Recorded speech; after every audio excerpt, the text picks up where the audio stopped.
क्या आपको पता है कि हर दूसरा आदमी जो 45 की उम्र को क्रॉस कर रहा है उसके दिल की नसों में ब्लॉकेज शुरू हो चुकी है।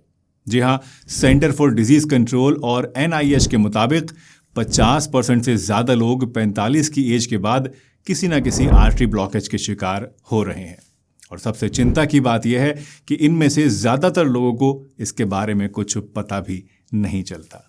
स्टडीज़ बताती हैं कि सिर्फ इंडिया में हर साल लाखों लोग दिल की बीमारी की वजह से मारे जाते हैं और इनकी स्पीड कितनी तेज़ी से बढ़ रही है इसका अंदाज़ा आप इस बात से लगाइए कि जहां 1990 में लगभग 22 लाख लोग दिल की बीमारी की वजह से मौत के शिकार हुए, वहीं 2020 तक ये नंबर्स बढ़कर 47 लाख को भी पार कर चुके हैं। एंड गॉड नोज कि अब 2025 तक ये नंबर्स कितने बढ़ चुके होंगे। लेकिन अच्छी खबर यह है कि अगर आप इन 9 साइंस को समय रहते पहचान लें तो आप अपनी आर्टरी ब्लॉकेज को रिवर्स भी कर सकते हैं और अपने हार्ट को सुरक्षित रख सकते हैं। इस वीडियो में मैं आपको वो 9 क्लियर सिग्नल्स बताऊंगा जो कि आपका शरीर आपको दे रहा है, और वो भी घर बैठे बिना किसी खर्चा किए। और ये भी बताऊंगा साथ ही साथ कि इसके लिए आपको एग्जैक्टली करना क्या होगा। तो वीडियो को एंड तक ज़रूर देखिएगा ताकि ये सभी साइंस आप अच्छे से समझ जाएं और इनमें से एक भी मिस ना हो पाए। तो चलिए जानते हैं वो 9 वार्निंग सिग्नल्स जो कि आपके दिल और आर्टरीज में ब्लॉकेज होने का इशारा करते हैं।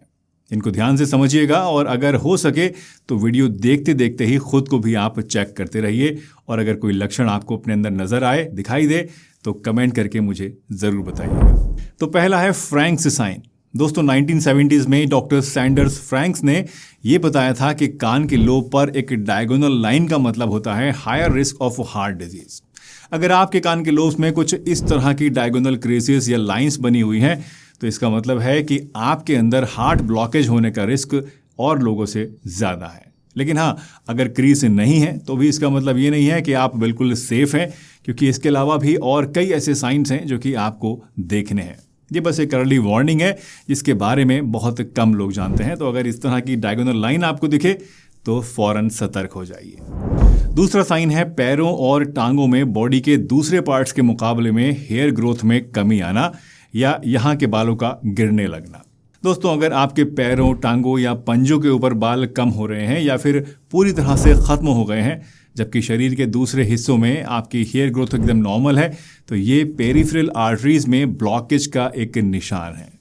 दरअसल जब आर्टरीज में प्लैक जमने लग जाता है, वहाँ पर ब्लॉकेज होने लगती है, तो उसकी वजह से वो तंग हो जाती हैं और इससे टांगों में खून की सप्लाई कम होने लगती है। इसकी वजह से बालों को न्यूट्रिएंट्स पूरे नहीं मिल पाते हैं और वो धीरे धीरे कमज़ोर होकर टूटने लगते हैं। तो इस तरह का लक्षण अगर आपको दिखता है तो इससे भी आपको सतर्क हो जाना है कि आपकी नसों में ब्लॉकेज होना शुरू हो चुका है।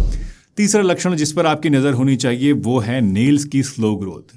अगर आपके नाखून बहुत धीरे धीरे बढ़ते हैं या फिर नाखून टूटने पर जल्दी वापस आते नहीं हैं, तो ये भी आपकी आर्टरीज में ब्लॉकेज का एक क्लियर साइन है। इसके पीछे भी लॉजिक वही है कि आपके हाथों और पैरों में, यानी जो आपकी पेरिफेरल आर्टरीज हैं, वहाँ पर ब्लॉकेज होने की वजह से सर्कुलेशन प्रॉपर नहीं हो पा रहा है और इसी वजह से आपके नेल्स तक जो न्यूट्रिशन है, जो ब्लड सप्लाई है, वो प्रॉपर नहीं हो रही है और उनमें ग्रोथ कम हो गई है। चौथा है कैपिलरी रिफिल टेस्ट। ये एक बहुत ही आसान सा टेस्ट है जो कि आप अभी तुरंत मेरे साथ बैठ के कर सकते हैं। बस अपनी उंगली या फिर अपने थंब को इस तरह से थोड़ी देर के लिए आप दबाइए। इससे क्या होगा कि जहाँ पर आपने दबाया है वहाँ पर खून का दौरान रुकने से वो जगह वाइट हो जाएगी। अब अगर रिलीज़ करने के बाद तुरंत आपकी जो वाइट स्पॉट है ये रेड वापस से हो जाता है तो सब कुछ ठीक है, लेकिन अगर नॉर्मल होने में 2 से 3 सेकंड या फिर इससे ज़्यादा का टाइम लग रहा है तो ये सर्कुलेशन की कमी की तरफ इशारा करता है। पांचवा है ज़ेंथेलाज्मा, यानी कि आंखों की आईलिड्स के आसपास येलोइश वाइट पैचेस बन जाना। ये पैचेस असल में कोलेस्ट्रॉल के डिपॉजिट्स होते हैं जो कि इशारा करते हैं कि ब्लड में कोलेस्ट्रॉल हाई है और दिल की बीमारी होने का खतरा ज़्यादा है। छठा लक्षण है सिनाइल आर्कस। अगर आंखों की पुतलियों यानी आपके आइरिस के चारों तरफ एक हल्का सा सफ़ेद या ग्रे रंग का एक हल्का सा गोला दिखाई देता है तो इसे हम सिनाइल आर्कस कहते हैं, और ये भी हाई कोलेस्ट्रॉल और ब्लॉक्ड आर्टरीज की तरफ इशारा करता है। 7वां साइन है ठंडे हाथ और पैर रहना। अगर आपके हाथ या पैर हमेशा ठंडे ठंडे से रहते हैं या उनमें हल्का सा ब्लू या पर्पल शेड आपको दिखाई देता है तो ये भी आर्टरीज में ब्लॉकेज का एक बड़ा सिग्नल है। ब्लड फ्लो कम होने की वजह से ऑक्सीजन टिश्यूज तक प्रॉपरली नहीं पहुंच पाता है और इसकी वजह से हाथ पैर ठंडे ठंडे रहने लगते हैं। और अगर ये ज़्यादा हो जाए तो इससे वहाँ का रंग भी नीला होने लगता है, जिसे कि साइनोसिस कहा जाता है। 8th साइन है पैरों में सूजन होना। खास तौर से जब उंगली से आप उस सूजन को दबाएं तो वहाँ पर गड्ढा सा बन जाए, जिसे हम लोग पिटिंग एडिमा कहते हैं। तो ये भी जो है दोस्तों एक हार्ट प्रॉब्लम होने की तरफ इशारा करता है। इसका मतलब होता है कि आपके दिल जो है वो खून को सही से पंप नहीं कर पा रहा है, जिससे कि फ्लूइड बॉडी के निचले हिस्सों में ग्रेविटी की वजह से जमा होने लगा है। और 9th लक्षण है वेरिकोज वेन्स और स्किन का पतला हो जाना। अगर पैरों या फिर एंकल्स के आसपास की आपकी वेन्स फूल गई हैं, नीली नीली अलग ही दिखाई दे रही हैं, या स्किन बहुत पतली हो गई है जिसमें कि छोटे छोटे जख्म भी आसानी से नहीं भर पा रहे हैं, तो ये भी एक साइन है कि वेन्स वीक हैं और हार्ट का सर्कुलेशन सही नहीं है। ये लक्षण भी आर्टरी ब्लॉकेज और पुअर सर्कुलेशन की तरफ एक बड़ा इंडिकेशन है।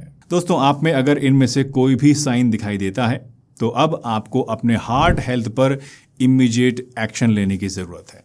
अब ये एक्शन क्या होगा, ये जानने से पहले आइए कुछ अंदरूनी लक्षणों के बारे में भी समझ लेते हैं, जो कि अगेन आपके दिल की बिगड़ी हुई सेहत की तरफ इशारा करते हैं। अब जो सिम्टम्स मैं आपको बताने वाला हूं दोस्तों, ये वो इंटरनल साइंस हैं जो कि आपको आंख से तो नहीं दिखेंगे पर आपको फील ज़रूर होंगे, और इनको इग्नोर करना मतलब दिल की सेहत को खतरे में डालना है।